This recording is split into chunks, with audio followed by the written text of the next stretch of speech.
Salut les gars, j'espère que vous allez bien. On se retrouve dans une toute nouvelle vidéo YouTube. Maintenant, vous l'avez vu, c'est du brut, c'est du concret, ça tabac. Regardez, on est en tenue de chantier, on est en train d'enlever du papier peint, on a tout enlevé dans l'appartement, ça débite, ça dépote. N'hésite pas à t'abonner et à lâcher un petit commentaire, un petit pouce bleu si t'aimes ce que je fais. Ça me fait super plaisir et ça me motive à tourner des vidéos comme celle-ci. Dans cette vidéo, on va parler de quoi du coup? T'as choisi quoi On comme va sujet? parler d'investir, à 18 ans, enfin jeune Et quoi. en gros, on va aborder le thème de qu'est-ce qu'il faut mettre en place pour investir jeune et pour du coup accélérer sa route vers la liberté financière tout simplement. Vous savez que moi personnellement j'ai acheté à 19 ans, Dim toi t'as acheté à 20 ans, c'est la même chose, il y a quelques mois d'écart, c'est exactement la même chose. Faut acheter rapidement pour du coup aller vers sa liberté financière, mais par contre on tient à préciser les gars, ça tombe pas du ciel. Oui certes c'est des revenus passifs derrière dès que le chantier il est fini, mais pendant le chantier ça tabasse, pendant le chantier ça tabasse.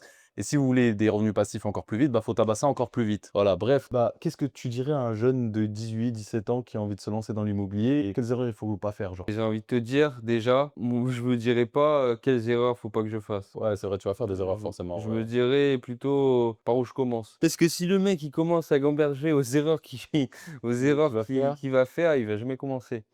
Du coup, Ouais. moi je serais lui, je dirais plutôt que par où je commence. Pour moi, tout simplement, si tu es jeune, si tu es encore chez tes parents, et cetera, le meilleur move à faire, le meilleur move que tu peux faire, c'est de pas acheter pour toi, c'est d'acheter pour louer. Parce que si tu achètes pour toi, tu vas diminuer tout simplement ta capacité d'emprunt et derrière, tu vas être bloqué dans le futur. Alors que si tu achètes pour louer, ta location, elle tourne bien, et cetera, déjà, ça augmentera ta capacité d'emprunt et ça te permettra de racheter par la suite. T'en penses quoi, toi? Tu penses qu'il faut Ouais, acheter c'est ça? c'est sûr, c'est sûr. Après, parenthèse, c'est vrai ce que tu dis. Tu dis au banquier de t'acheter ta résidence principale. Après, toi, personnellement, tu sais que ça sera pas ta résidence principale. Ouais, ça C'est sera juste plus la simple petite parce que, parenthèse. entre guillemets, vu que tu es jeune, et cetera, tu sais, ils sont un peu frileux. Donc, soit faut que tu ailles en mode investisseur, tu as des couilles, tu sais de quoi tu parles, et cetera. Mais ça m'étonnerait qu'au tout début, si tu t'es pas formé, et cetera, tu les couilles, tu des compétences, et cetera. Donc, pour moi, faut que tu ailles en mode, ouais, c'est ma résidence principale. Et au lieu de mettre une assurance pour toi, tu vas mettre une assurance pour tes locataires. Mais du coup, ouais, il faut que tu achètes un bien et que tu n'achètes pas pour ta résidence principale. Parce que si tu achètes pour ta résidence principale, tout simplement, en achetant pour ta résidence principale, tu vas diminuer ta capacité d'emprunt et en plus de ça, ta résidence principale,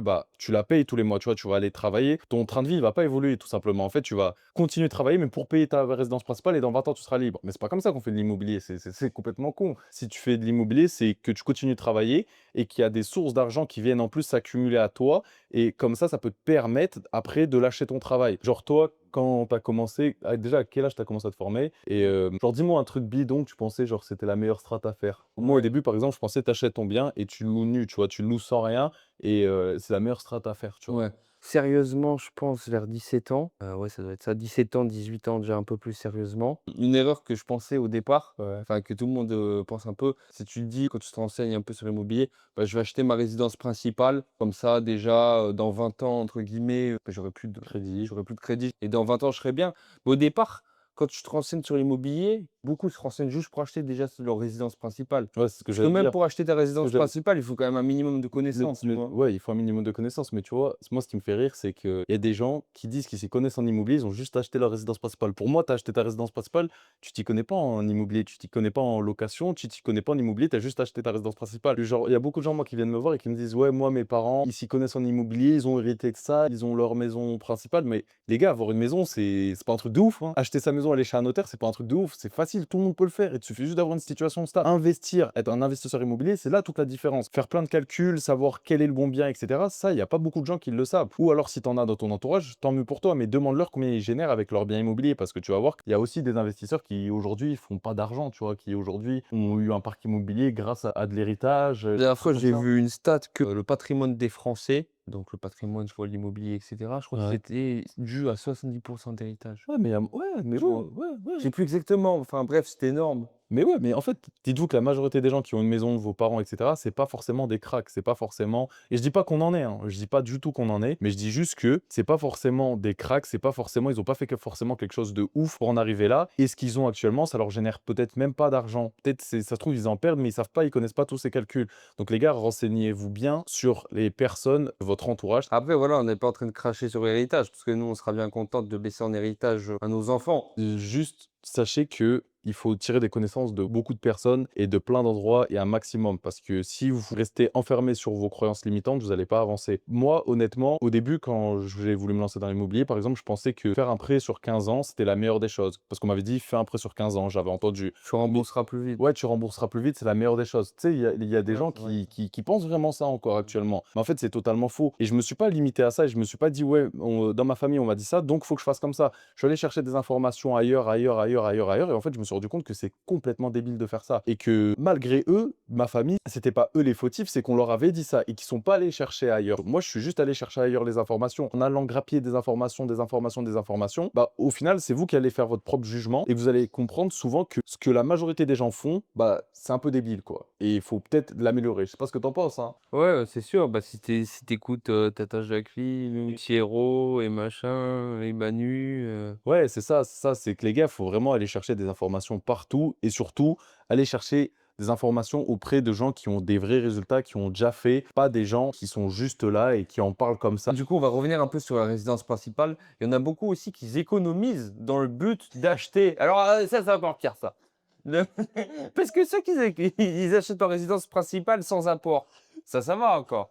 Ça va, tu vois, parce qu'ils pourront toujours Mais revendre. ceux qui, là, je suis là, je grappille, Mais je grappille, je ceux grappille, je qui en grappille. chient pendant 10 ans pour acheter leur ils ont toujours pas acheté, mais ça fait 10 ans qu'ils en chient déjà.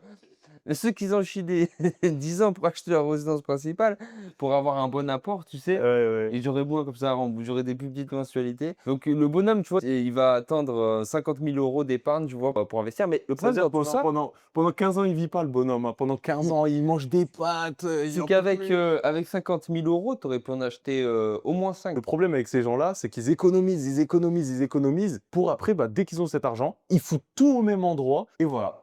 Parfait, on a acheté notre résidence principale, mais c'est pas comme ça de Bah, l'investissement. en fait, moi, je vois, carrément, ça me rend triste. Ouais, même Vraiment moi. pas, parce que ils ont tellement chié, frère, pendant 15 piges. Je me dis, putain, ils méritent mieux. C'est pour eux, franchement, je parle. Tu vois, Ouais, ils font de la peine, mais vraiment, je te mens pas. ouais, Je te vois, des fois, je suis dans mon lit, je pense à eux, je me dis. non, en vrai de vrai, ouais, les gars. Si là, vous êtes jeune et que vous mettez de côté, de côté, de côté, de côté, de côté pour tout foutre dans un appartement, les gars, sachez que c'est la pire erreur à faire. Vraiment, vous n'avez pas forcément besoin de beaucoup d'apports, vous n'avez pas forcément besoin de beaucoup de capital. Il y a des stratégies qui existent pour lever de la dette directement. Si vous avez envie de vous lancer, que vous avez un travail stable et que vous n'avez pas forcément d'argent de côté tout de suite, maintenant, il y a des moyens qui existent pour lever de la dette directement et pour pouvoir passer à l'action rapidement. Donc, c'est ça le problème. Et c'est ça que ces gens-là comprennent pas, c'est qu'ils pensent que il faut que je mette mon argent, mon argent, mon argent. Alors que le but de l'immobilier, encore une fois, on se répète, mais c'est de faire travailler les banques.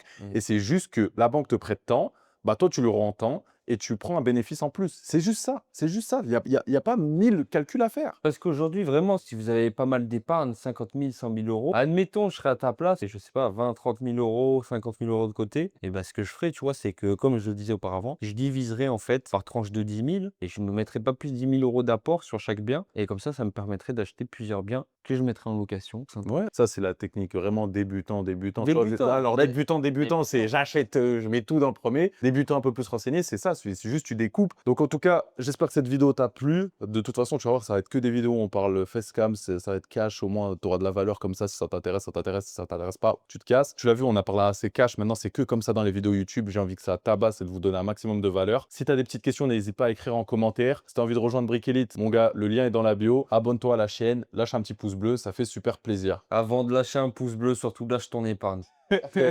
Comment ça, là, je te pas. Bah, lâche ton épargne et va faire différents apports. Ouais, c'est ça, c'est ça. Mais tu as 50 000 € d'épargne et arrête de prendre tes 50 000 € et de vouloir tout mettre dans un Arrête, apport. arrête de coffrer comme Arrête de ça. Coffrage, coffrage. Réinvestissez votre argent parce que là, votre argent, il tourne pas, il se fructifie pas et ça sert à rien. Donc, tout simplement, faites fructifier votre argent, mettez-les en apport pour des projets qui vous rapportent des sous tout le temps. Parce que là, tes 50 000 €, tu les as sur un compte, ils Arrête de génèrent rien. compter les pièces. Voilà, bref. C'était Armand et Dimitri, les gars. On se retrouve dans d'autres vidéos. De toute façon, vous allez le voir souvent sur la chaîne. Peace.